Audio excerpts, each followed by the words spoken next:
Tonight, I can report to the American people and to the world that the United States has conducted an operation that killed Osama bin Laden. Where we continue to follow the capture and killing of Osama bin Laden now. Those are just some of the scenes overnight as thousands of Americans gathered in celebration of Osama bin Laden's death.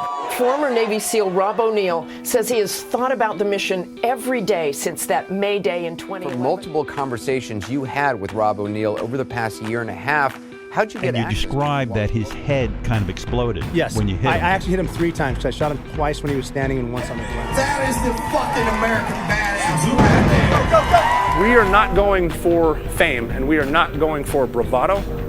We are going for the single mom who dropped her kids off at elementary school on a Tuesday morning, and then 45 minutes later she jumped to her death out of a skyscraper. If you need help, hang up and then dial your operator. I'm Rob O'Neill, and this is the Operator Podcast.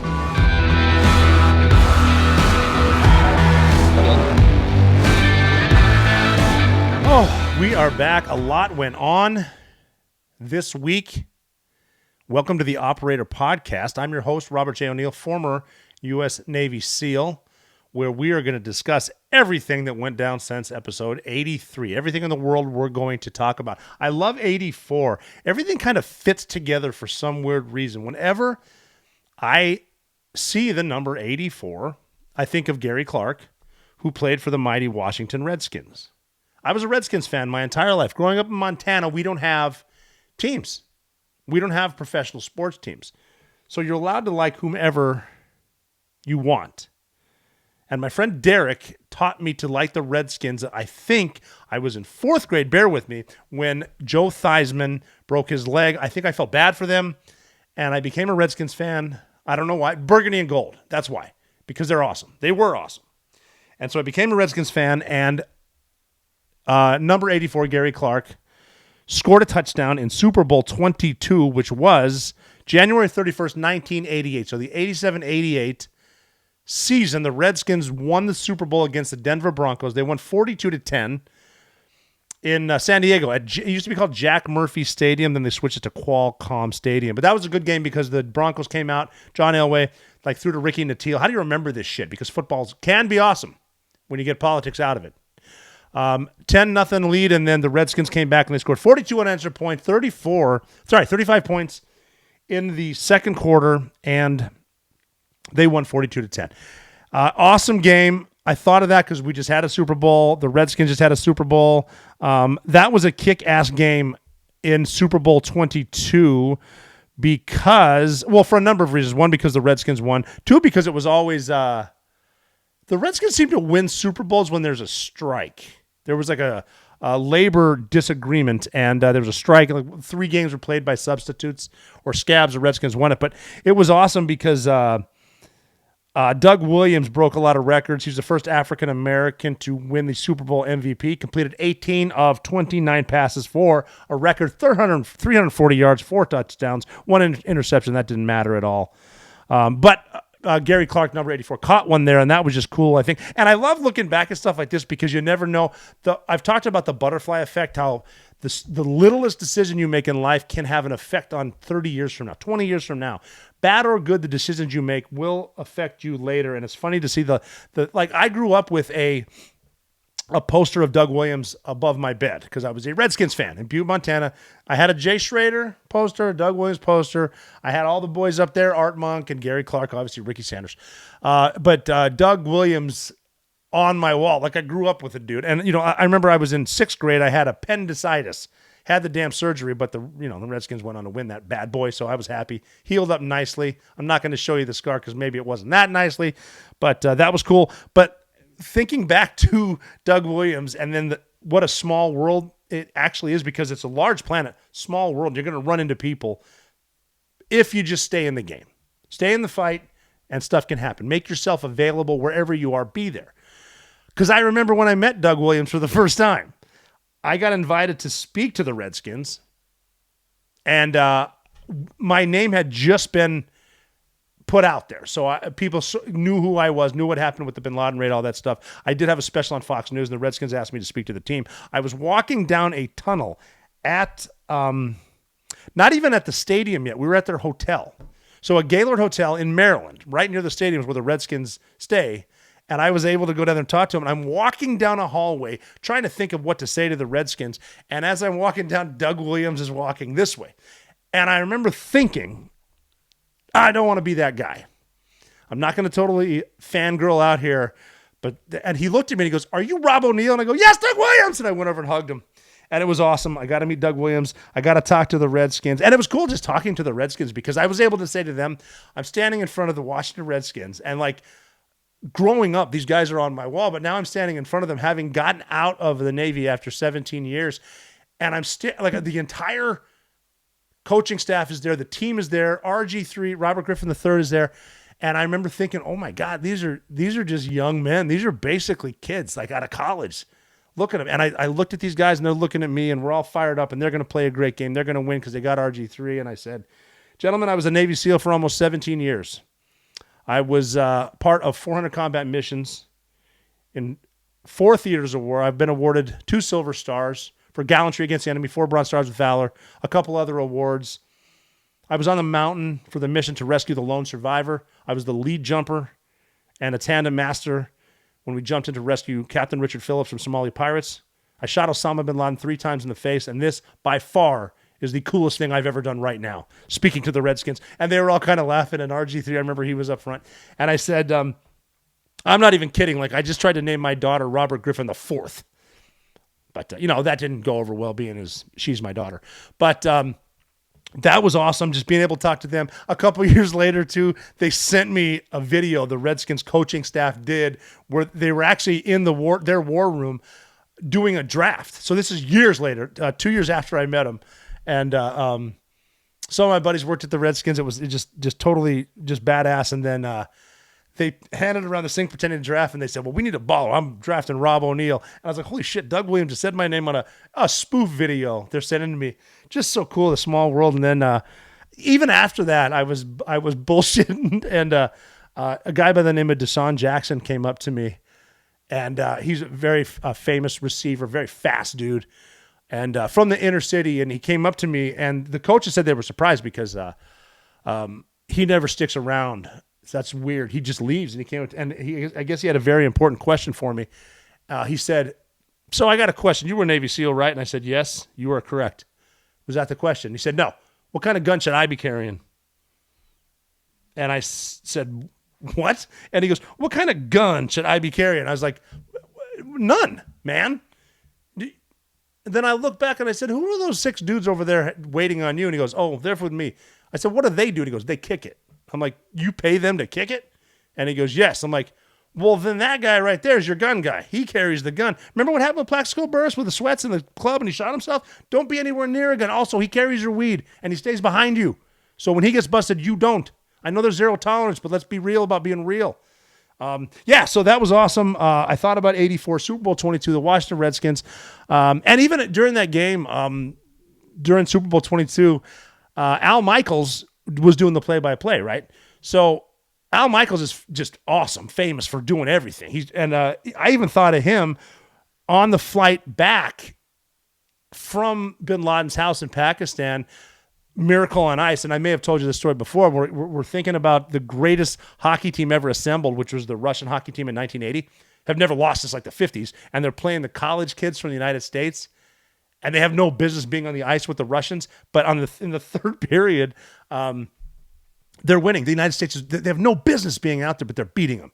4-3, third period, 10, 9, 8. Everyone's nervous. Al Michaels goes, "Do you believe in miracles?" Yes. As I was thinking that flying out of bin Laden's house, the pilot came over the radio and said, "All right, gentlemen, for the first time in your lives, you're going to be happy to hear this. Welcome to Afghanistan."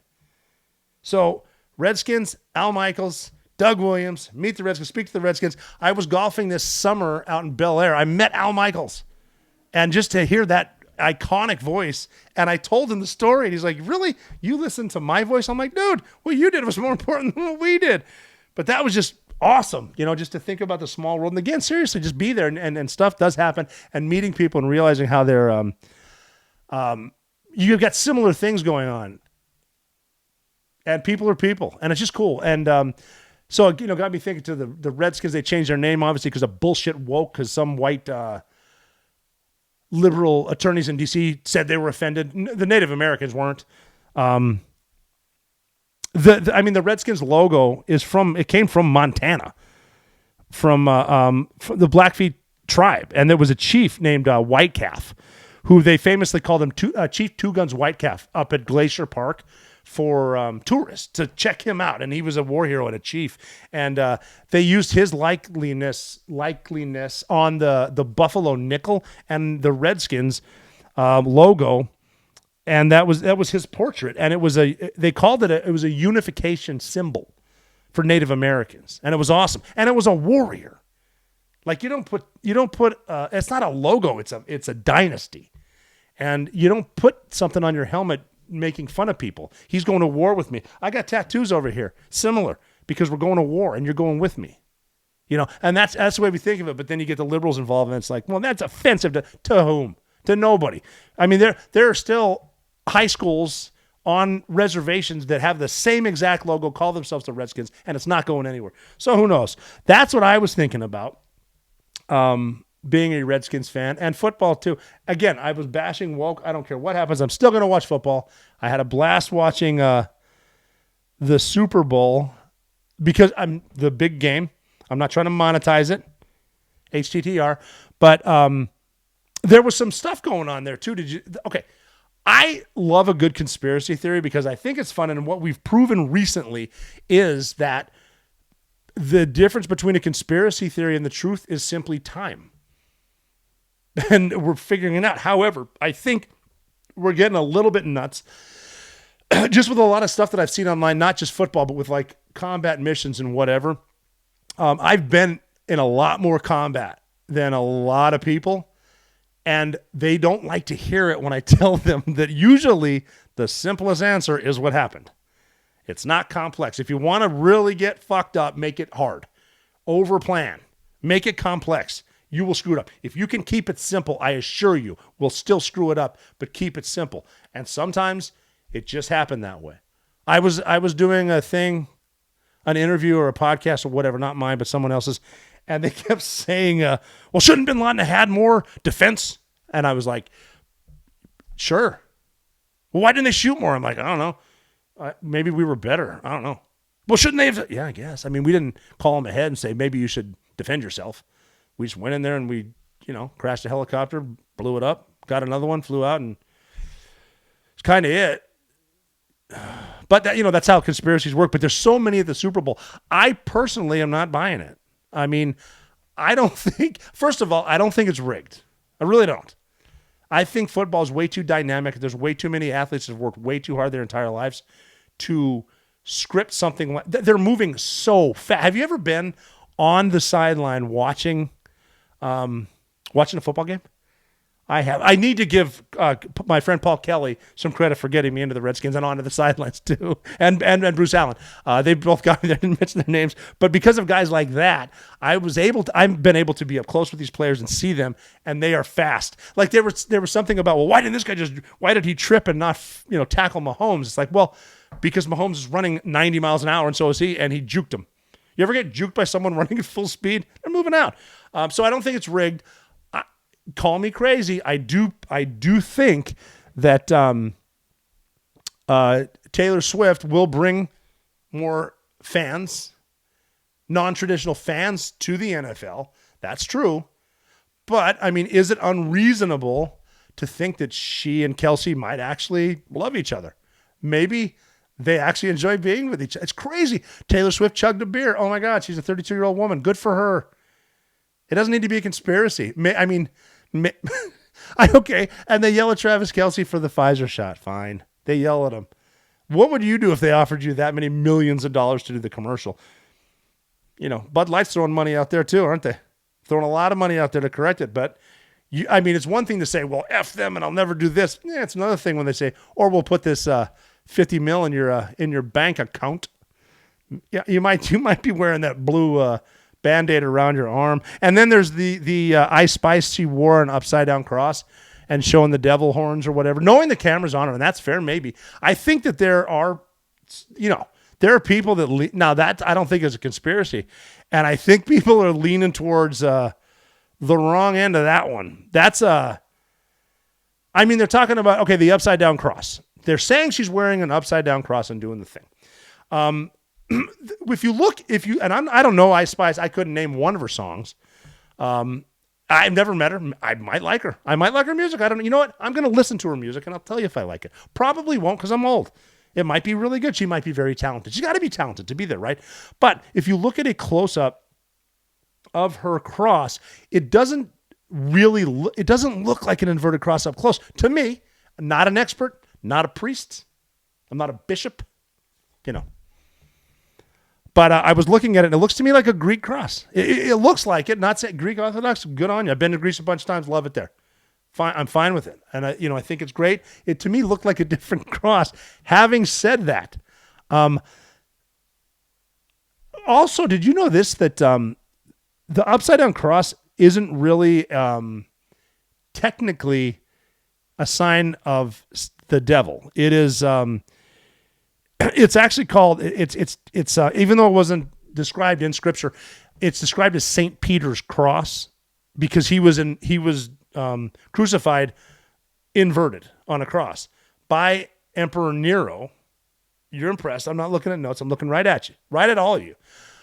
He was crucified by Nero, but he said he's not worthy to be crucified the same way the Son of God was, which I've never been crucified. I'm assuming not cool, but St. Peter was crucified upside down. And I mean, if that doesn't get you sainthood, I don't know what will. But they're saying that was not satanic. Having said that, I'm not even comfortable talking about it right now with all this other stuff with the block coming up during the concerts and then the Who's Your Daddy over here and that stupid tweet that the Biden administration sent out with the red eyes, just like we planned. Whichever dipshit 20-year-old staffer that thought that would be a good idea, stop. That's a horrible idea. Taunting, whatever. Phishing, that's fine. I'm just saying, eternity is a long time to be wrong. And, if those entities are putting stuff in this here so you can get something here, I can get gratification now. However, I've never been to hell. Well, I've been close. But I've been drown-proofed, and that sucked. I don't want to do that for eternity. I'm just going to go ahead and I'm cool with the rock and roll sign. If we got to hook 'em horns, cool, but not touching that other stuff. That's where they're going with it. But something to think about too, because we mentioned the Redskins, we mentioned the woke, we mentioned the conspiracies. Everything's got to be political. And I personally think Taylor Swift was just having fun. She flew a long way, and she's getting shit from the right. She's going to private jet. Yeah, she bitches about the climate change and the carbon, whatever. However, again, with the $50 million thing, now I recommend you stick with Armed Forces Brewing Company, and if you don't follow them, better. That's a better beer. It's an American beer. Veterans all made American Armed Forces Brewing Company. That is an ad. That's my company. That can't be your company. But if someone starts throwing money at you, man, you might just change your tune. And the thing is, like it or not, she will bring votes too. There's a 10% increase in football viewership just because of Swifties. So, and I could be wrong, but it's something like that. That's impressive because if she tells people to go vote, they might. And that can be dangerous. And I'll tell you why. And if I mention this too, just listen again. I'm putting out good shit here. But there was a time, I want to say it was back in 1992, when there was this small TV station that used to play videos. It was called Music Television. I believe the kids nowadays call it MTV. And they started this thing called Rock the Vote. Because if you're 18, you can vote. And that's true. The problem is, if you get enough people that are eligible but not qualified, welcome to the world, the fucking Clinton family. And we haven't gotten rid of them since. Rock the Vote with Ross Perot. If you're not familiar with what happened, Ross Perot, third-party candidate, never wins, definitely disrupts. In that case, being a billionaire oil guy from Texas, Ross Perot took votes away from a very rich oil guy from Texas named George H.W. Bush, the only president to lose an election after winning a war. So there's that. Rock the vote, blah, blah, blah. But now, look, and again, the last thing I want to do, and I fought Al-Qaeda, is get Swifties mad at me, nothing but love. And I don't tell anybody. I hear a Taylor Swift song, it's stuck in my head. My daughters love her, not saying a word. However, I don't think a bunch of Swifties going to vote without actually knowing what's potentially going to happen to their future. You can't just go down the line and go liberal because it sounds fun. And it goes that same way with the right too, man. There's some hills you just can't die on, and just, you need to be moderate. A lot of votes go away because of a suburban white woman. So don't be so hardcore about shit she might like. I'm just saying, I'm not a politician. God knows I never will be. But rock the vote and just going hardcore party. And the issue is, if you don't go hardcore party line, then you're going to get primaried. You're not going to get the funding. All those fat cats the further you go up, Democrat, Republican, it forms into like this, almost this one, I don't know, uniparty where they run DC and they stay there until they die for 55 years in office and just take your money. Yeah. Oh, like I've always said, you got to be smart about being stupid. That's my conspiracy theory. That's all you're going to hear about that big game and Ice Spice. Remind me in the comments. I need to listen to some of her music because I'm definitely going to do that. It could be fun, and who knows? I hope I like it. Like I said, I don't, just based on negativity and stuff that people say, like famous people say, if you know you're famous when people start hating on you, and if they stop hating, then you're no longer relevant. It still doesn't matter. The hate just sucks. And if you're Ice Spice, Taylor Swift, or just me, and someone hates on you, you're kind of like, well, what did I say to him or her or whatever? Not realizing they just suck. But I had to get that off my chest. The Washington Redskins, the Super Bowl 22, Jack Murphy Stadium, Gary Clark, Doug Williams, just awesome. Yeah, so that was fun. We can talk a little bit more about that. I want to hear the comments section. That's why we call it the Operator Podcast. Use an operator. Tell me as a former operator what we can and can't do. Getting into politics and whatnot, and who's doing what and who's blinded by the light. Who can you trust? Who can you trust? Government leaders repeatedly fail us. Self-appointed experts have led us astray. Distrust in so-called authorities is spreading like a bad cold, and we can't quite shake it. But you are not as powerless as they want you to believe. Remember that. When there's no one to depend on, it is time to rely on yourself. Not sure where to start? This is easy. Go to my website, preparewithrob.com. Preparewithrob.com, and you can get a 4-week emergency food kit from My Patriot Supply for $60 off at preparewithrob.com. My Patriot Supply has helped millions of American families reach self-reliance, and that is important because when you need to take care of yourself and your family, sometimes it's only you.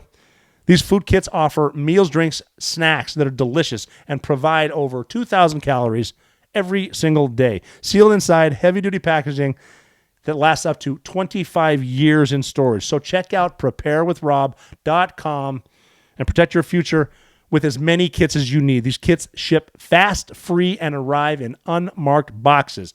With My Patriot Supply, when you order by 3 p.m., the food kits will ship that same day. So save $60 per kit at preparewithrob.com. But as always, we are preparing. Coming prepared. You got to take care of yourself and your loved ones. Not going to be there for you if you're not. And if you've been listening to me in the Operator Podcast for a while, you're pretty much aware of the disaster I think this administration has been. President Biden's overspending and constant printing of money are two main reasons Americans' retirement accounts have lost 25% over the past 2 to 3 years. I don't care how they spend it. The net loss on all retirement plans is $1 trillion.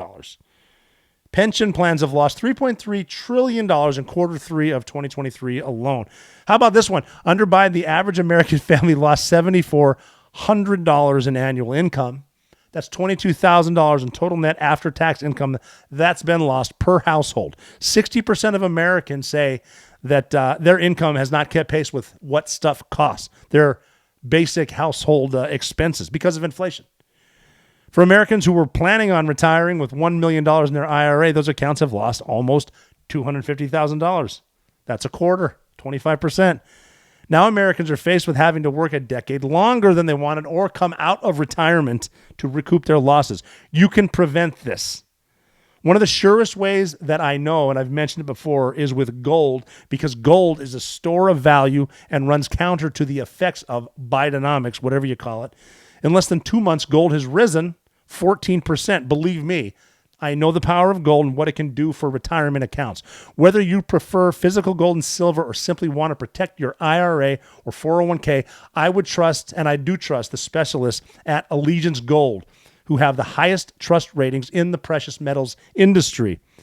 You will not be disappointed. I know them. I've spent time with them. Their relationships are based on integrity, expertise, and impeccable service. Here's a great website to go to, protectwiththeoperator.com. Go to protectwiththeoperator.com and download my free wealth protection guide. It'll tell you everything you need to know about gold. You can also call my favorite phone number, 844-5-US-SEAL. That's 844-5-US-SEAL. Protect your retirement with Allegiance Gold. Get up to $5,000 in free silver on a qualifying purchase. Call them today and begin your stress-free journey toward financial freedom. That kick-ass website is protectwiththeoperator.com.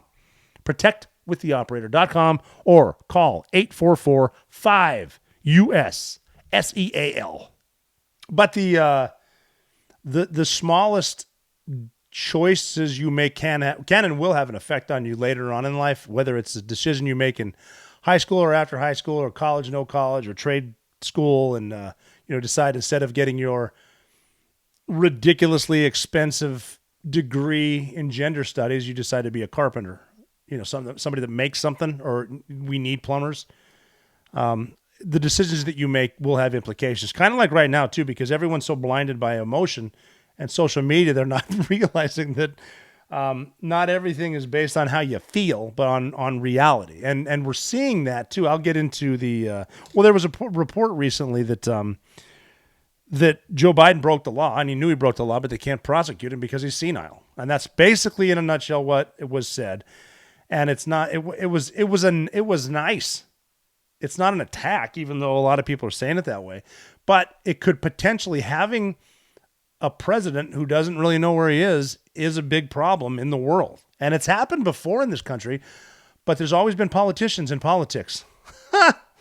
Did you know? Okay, so in 1919, Woodrow Wilson was the president, and he had a stroke. I don't know if you know, a really bad stroke. It was a major stroke, and it left him incapacitated.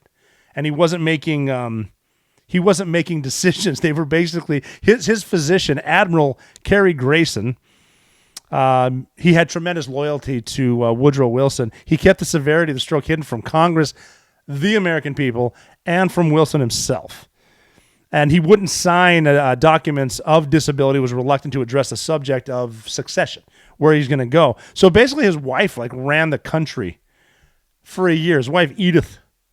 So there, if you can imagine, just open your mind, a White House so corrupt, the president's disabled, but the first lady's doing a bunch of stuff. That's weird. Thank God that wouldn't happen now. That was me swallowing the frog in my throat. But I mean, so it was in part this absence of Woodrow Wilson, his voice of the president, and unwavering support that the United States didn't join the League of Nations, okay? And it distanced itself from the international stage. This is right around, 1919, 1920. And without American support, if you can imagine, the League of Nations, worthless. UN, by the way, worthless. Looking right at you too, NATO. But without a strong United States, it wasn't good. And without that support, they were unable to thwart the rise of, thinking of a name here, Adolf Hitler. What did he do? But having people in place like that this is not a political hit job. We're not even going to get into how he got in there. And that goes way back, and it's international, because there's a lot more than just a few voters in D.C. that don't want Donald Trump to be in office, if you know what I'm saying. We'll talk about that later. But here's a quote from Jill Biden. She's the first lady. And so in this damning report, it said that they couldn't try Joe Biden because he's affable and he's an elderly man with a bad memory. And it's just Joe. He's been in office for 50 years, by the way. Long time. He started off as a member of the Newcastle City Council in Delaware. He talks about Delaware quite a bit. Then he was a U.S. Senator for 36 years. Think about how old you are. 36 years as a senator, then 8 years as the vice president. He didn't remember when he was vice president. He also couldn't remember when his son, Beau Biden, died, even though he talks about him all the time, and I'm not going there with that.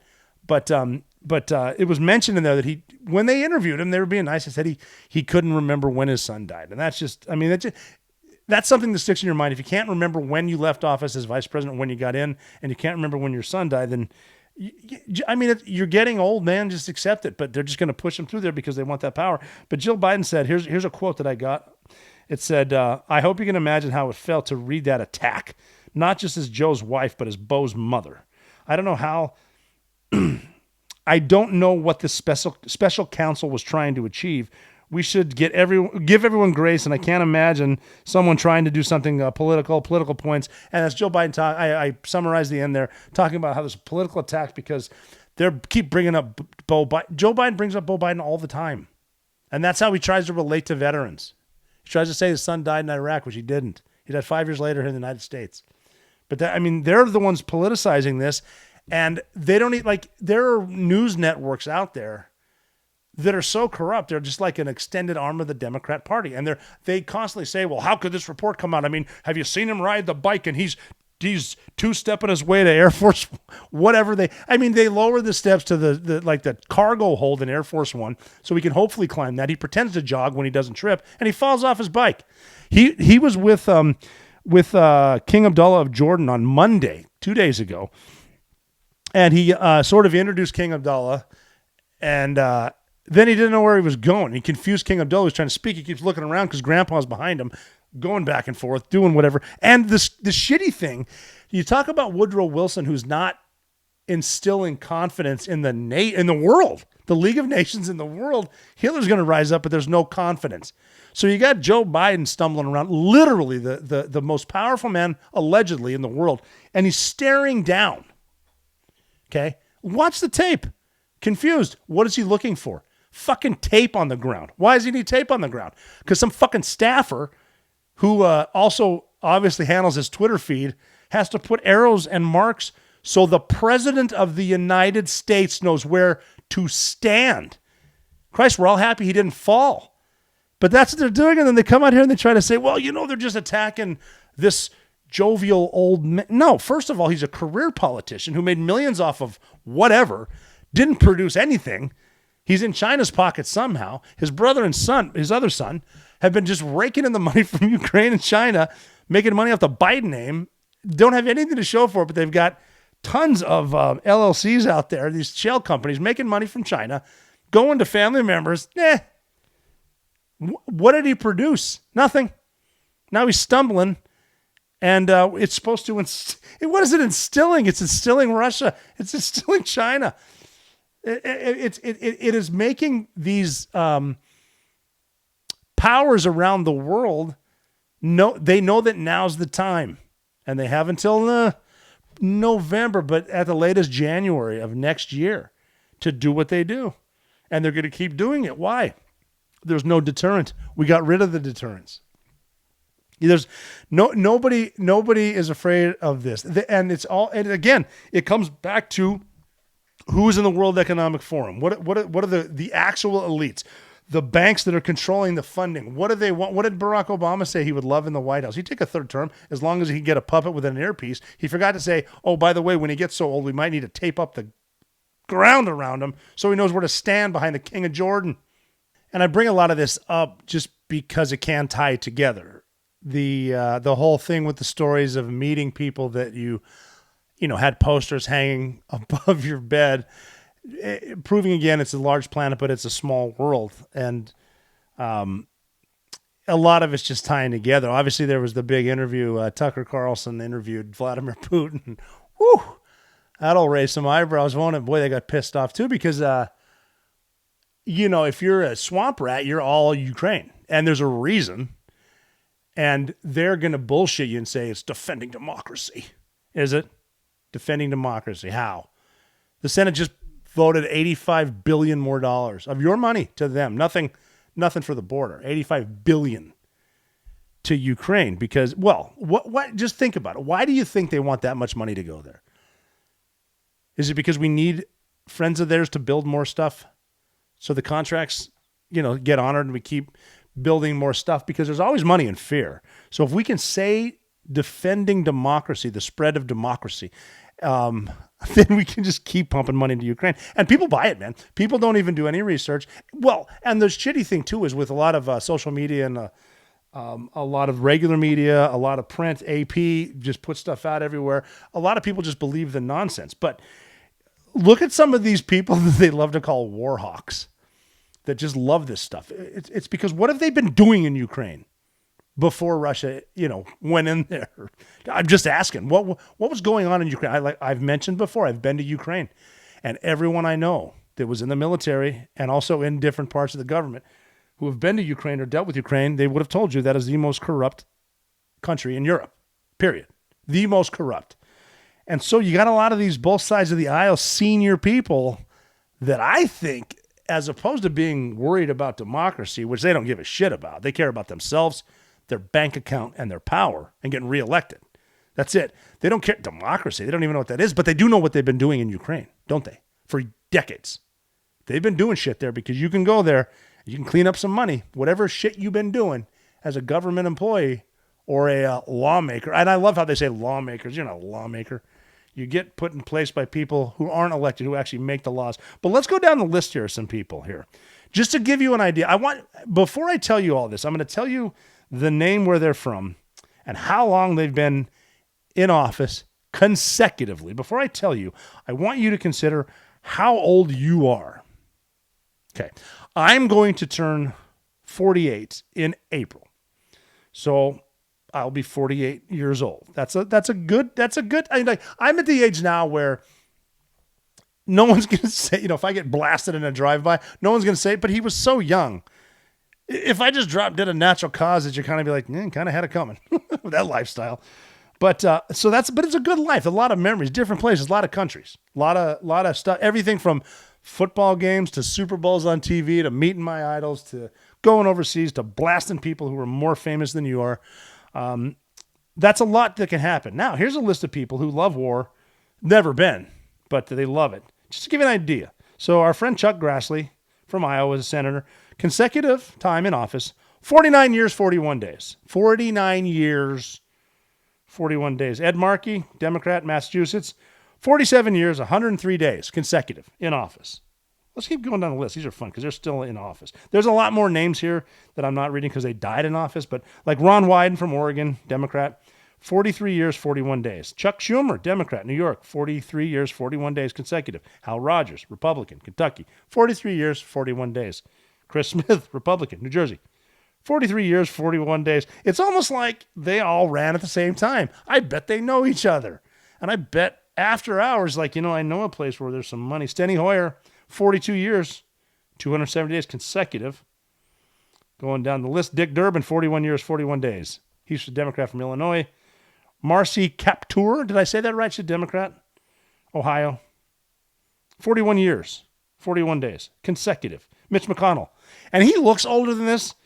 And it's almost weird when 39 years and 41 days consecutive in office sounds like not a lot. Anyway, that's how long he's been there. Republican, Kentucky, war hawk, Ukraine. What do we got going in Ukraine? Ben Cardin, Democrat, Maryland, 37 years, 41 days. Nancy Pelosi, Democrat, California, married to the greatest stock picker in the world with zero insider trading.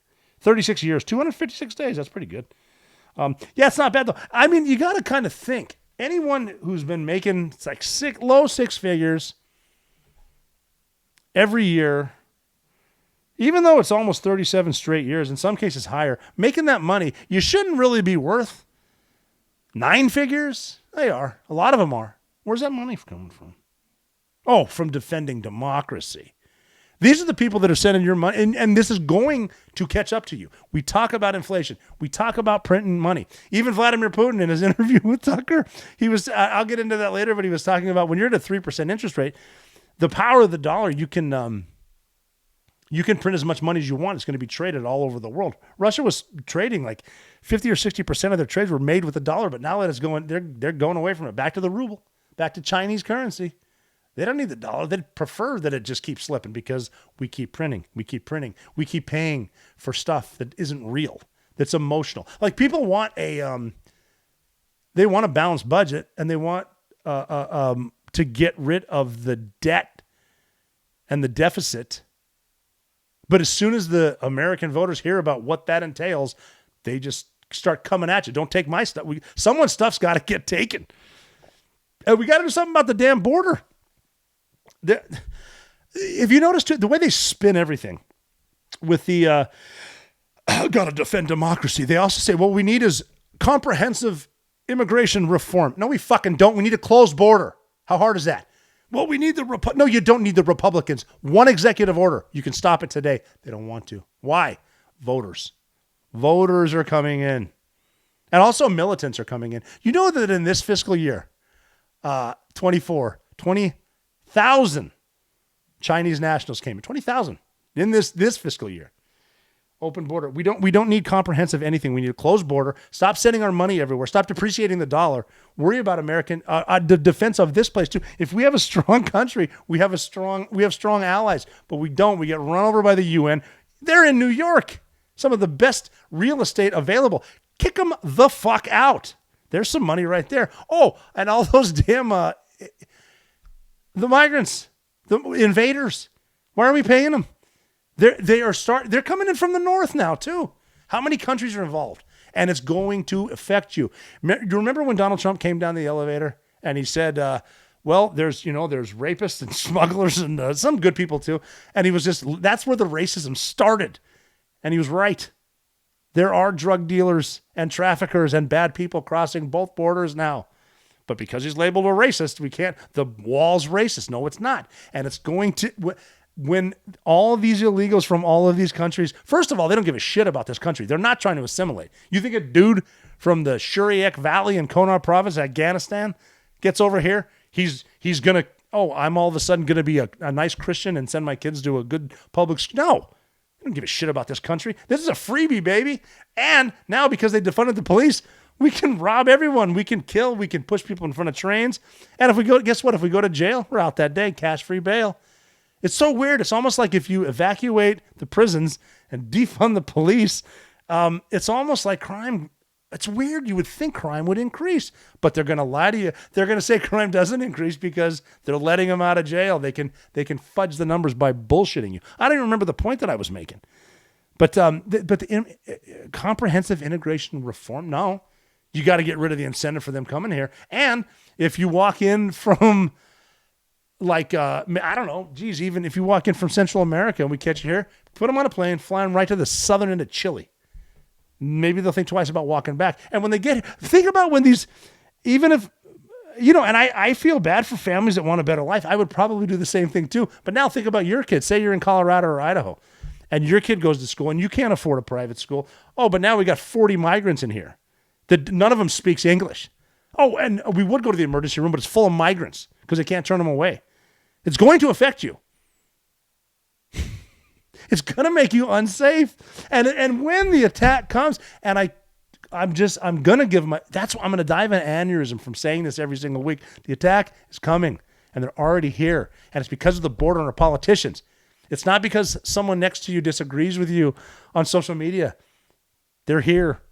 You think when China invades Taiwan, which they will, and we try to defend Taiwan, they're not going to activate every shooter that they have here in this country. They're going to attack our homeland. Get that through your skull.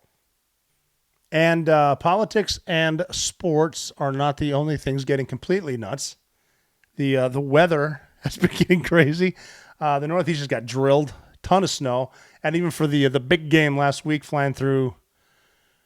Most people had to go to Arizona to get to Vegas for some weird reason from the East Coast anyway. Not a lot of direct flights going to Vegas. I don't get that. There used to be really, there are, but there used to be really good cheap flights to get to Vegas because they don't care about the flight to get you there. They care about what you do when you're there.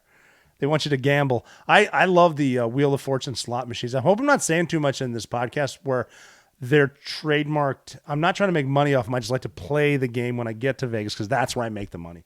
But yeah, it's getting funky. Some of the weather, the Phoenix Open was played too. Complete shit show. Can't even say that right. But just with the weather and stuff, I was actually shoveling snow, and I was wearing my hoodie, my zip-up hoodie from American Giant. Have you not checked out American Giant yet? I've talked about them too. Definitely go check them out. It's nice to have the convenience of clothes that will kind of work anywhere. A t-shirt to the gym or my hoodie outside, even shoveling snow, getting snowed on, and even when it gets a little warmer and it drips on you, the hoodie's up. It's awesome. There's different occasions, different clothes for different occasions at American Giant, but having stuff that you can wear anytime and anything is a must. American Giant makes clothing that fits into your life seamlessly with the quality. You really have to feel it to believe it. There's an impressive selection to choose from, something for everyone, whether you're in the hunt for the perfect t-shirt, that zip-up hoodie, you got to check it out, a great pair of jeans. American Giant seriously has what you're looking for.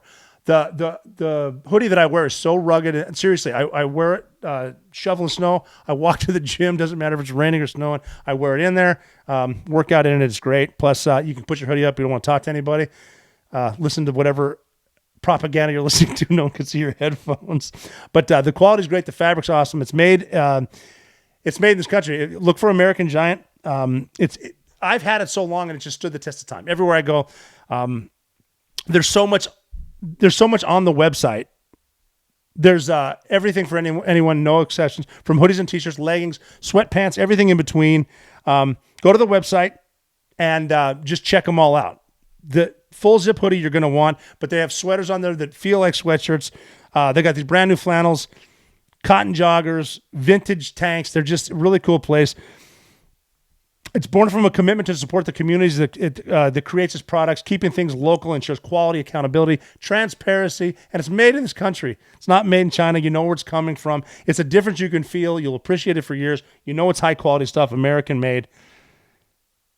Shop the closet staples that you can wear anywhere at American-Giant.com. Write that down, American-Giant.com. You'll get 20% off your first order when you use code THEOPERATOR at checkout. American-Giant.com. Code THEOPERATOR at checkout. 20% off. That is 20% off your first order. American-Giant.com. Promo code THEOPERATOR. And we always end up, it does come back to China. They're the ones playing the long game, the chess game, but it's always, it always comes back to China. I think China is what I would call they're serious. And it's about world domination. It's about buying up land everywhere from West Africa into the United States, trying to control the food, trying to control what we can grow. And a lot of help from the global elites telling us that animals are, killing the environment. These are people that can't fix homelessness, but they can fix the weather in 50 years if you just send them more money. That's the same people. But China's all over the place too. And if you obviously the Super Bowl again, there was an ad for Temu. Actually, several ads. I think it's Temu, yeah. And it's telling the viewers of the Super Bowl around the world to download the app so they can, in quotes, shop like a billionaire and be eligible for $10 million in giveaways on the site. And that's China doing that. Same with TikTok. And why, the second that you register for that, they have all your info. And they're going to use it against you. But we can keep doing it because it makes us entertained. It distracts us from what's happening. TikTok, President Biden just joined TikTok. Put an ad out. It might have been during the Super Bowl, near the Super Bowl, whatever. 100,000 followers out the gate. You got the President of the United States using a Chinese propaganda and espionage platform. But that's what they do. That's what TikTok does. And even the new spokesman, Admiral Kirby for the National Security Council, he was promoted, spokesman for the National Security Council, said he isn't qualified to talk about it, but it's banned on government devices. As the spokesperson for the National Security Council, you are not qualified to talk about the President of the United States using TikTok, an espion, whatever. But again, 20,000 Chinese nationals are here. TikTok is, think about the algorithm. It's taught our younger generation the only country that hates itself, and it encourages you to hate yourself. The algorithm pushes that at you. Blatant illegal drugs on TikTok. it encourages racism, and it's horrible. The people yelling at each other, it's totally pitting everyone against everyone else. And not everyone thinks this way, but on TikTok, the algorithm makes you think. It's playing with your emotion. It's propping up China. And the algorithm is using artificial intelligence. It's propping up China with artificial intelligence. And it's bad. I mean, this is, this is affecting outcomes made at the highest level of our American political system. And it's like they're not even playing. That China's happy. They own this family. They own this administration. What have they been doing in the past to get owned like this? 100,000 followers out of the gate. Now you're on TikTok. And then the same thing with Temu. They ran it, and it's China records everything. And China hasn't forgotten about Jim Biden and Hunter Biden. And TikTok gets all the access to all of your data as soon as you get in there. And people aren't seeing this. And the spokesperson, all he could say is, I'm not qualified to talk about that. This is the Chinese stuff coming in there right in front of your face, and it pits us against ourselves. And like, even in the interview with Tucker and Vladimir Putin, which I watched the whole thing, and it was difficult at first because it was like an hour-long explanation of Russian history, which is crazy. But like Vladimir Putin was saying, look, China and Russia share a border, and we have for thousands of years. We're used to each other. And he was saying, and that was Putin that said he's not an idiot. He watches, he sees what's going on. Also, I want you to pay attention to this. It was a very, very slow start to the interview because of the interpreter that Vladimir Putin was using, the Russian interpreter, when he was being asked questions by Tucker Carlson. Now, here's the crazy thing. Vladimir Putin speaks English. I'm not sure if you know that. And if you follow things, you can see interviews where Putin has actually corrected his interpreter, saying, no, I wanted you to say it this way. But it's an interrogation tactic. It's a KGB tactic, which Vladimir Putin, by the way, is a colonel in the KGB, and then he's been running Russia forever. But if you pretend to use an earpiece and an interpreter as you're being asked the question that you understand, when he's pretending to interpret it, you're thinking of your answer. And that's what Vladimir Putin's doing. Is he's listening to Tucker, but he's thinking about this. And I'm by no means defending Vladimir Putin. I mean, he's pretty much a psycho. But there's a famous story about this guy. You got to realize where he came from. He came from a poor part of Russia. Not that there are a ton of rich parts of Russia, but he learned some of his toughness. He grew up in a place where, to have fun, they would chase rats with sticks, big rats. And he was chasing a rat down the alley one day, and it was a big rat, and they cornered him.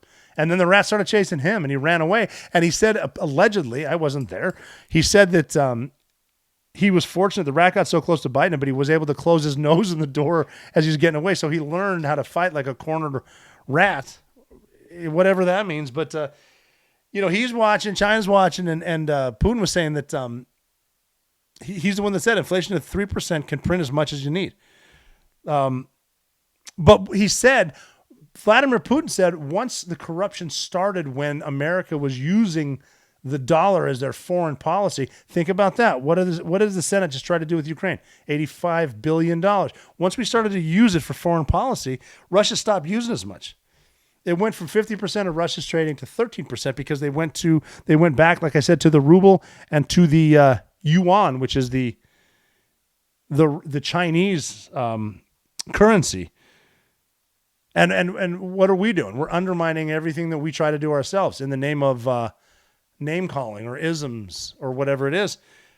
Meanwhile, not only is everyone else propping up their own country as we're bringing our country down, they're trading oil, man. They're trading energy. They're figuring it out. They don't give a shit about the green bullshit that we do. They'll tell us they do. They don't care. You think China's polluting, India's polluting, Russia's, you think they care? They'll tell us we will, and we like a bunch of dumbasses will believe them. But like I said, they said they were around for centuries. They're just used to each other. And that's basically what Putin was saying. And then, Tucker got a little bit of trash for not asking certain questions.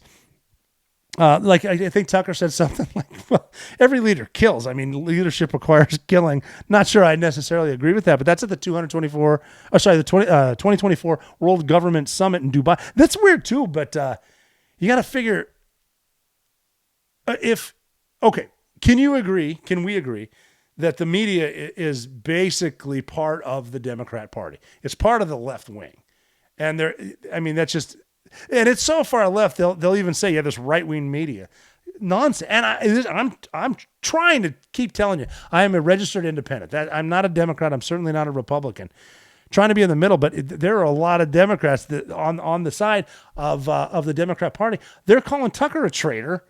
That's actually journalism. Isn't it supposed to be you'd rather talk to people than fight them? And he went and talked to Putin. Again, I'm not defending the guy, but Tucker went in there and he said, I'm not trying to lecture you, but people need. Maybe he's onto something. Sometimes people just need killing. And I hope I didn't misspeak. $60 billion of the bill going to Ukraine. I think the rest is $85 billion. I should look it up. Not going to do it, but they got 70 votes in the Senate, which is huge. In this state of affairs and how polarizing we are, it's going to go to the House to vote on this thing and all the money. But again, ask yourself why that many senators are voting to send that much money to Ukraine. I get it, sending money to, chaos everywhere. Again, weak leadership. That's what's causing this. But this huge vote in the Senate, it's going to the House. Speaker Johnson needs to call a vote, which he will. And then how do you ignore it? Because, once again, the Democrats are playing smart. If they vote against something, the Republicans vote against something that many in the Senate voted for, it's going to hurt them in November. That's what Democrats are always doing. They're really good politicians. They're really good at playing it. November comes the vote. They're going to bring this up.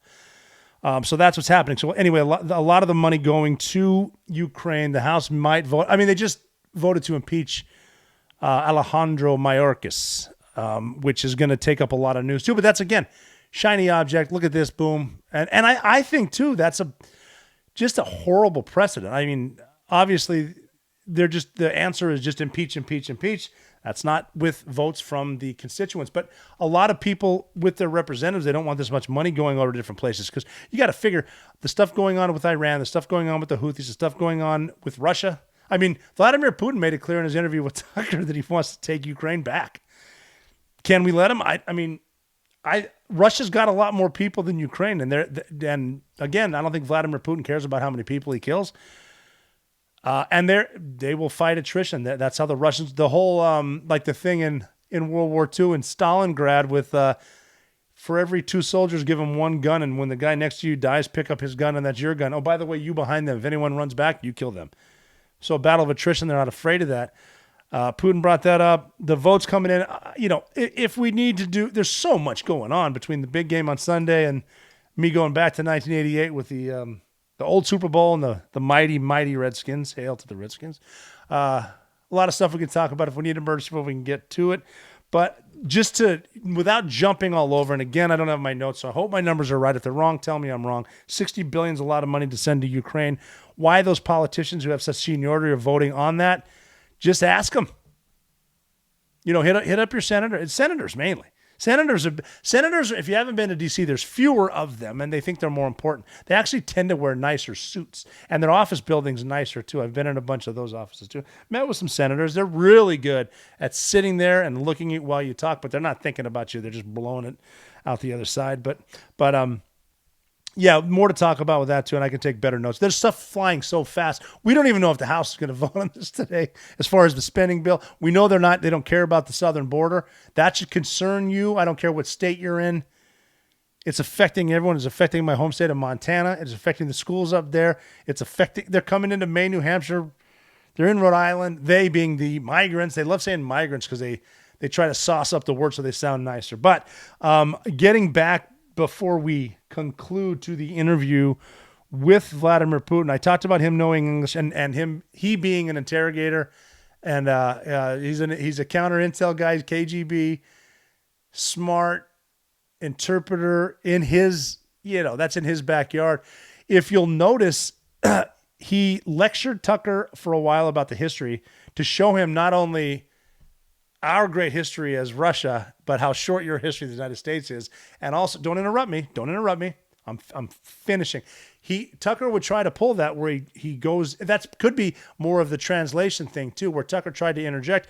Putin would say, "Nope, we're going to do it this way." And it's one of the you could sort of see Tucker get not uncomfortable. I mean, he is in a spot though where you ask this guy the wrong question. You're in Russia, my friend, and there's we can go to prison here quickly unless if you're in the WNBA, it'll be a short stint. But just the way that Vladimir Putin was doing that, it was a lot of people are saying he's not going to stop at Ukraine. I think he will. He did say he doesn't have interest in Poland. He said if Poland invades Russia, which I don't think is going to happen, then they'll fight Poland. I don't think they will. I was wrong about Russia invading Ukraine. I said there's no way they would. They're going to surround them as a show of force. They're kind of happy where they are. Sure as shit, they invaded. And I didn't think they would. They did. I don't think they're going to go into Estonia, Latvia, Lithuania, Poland.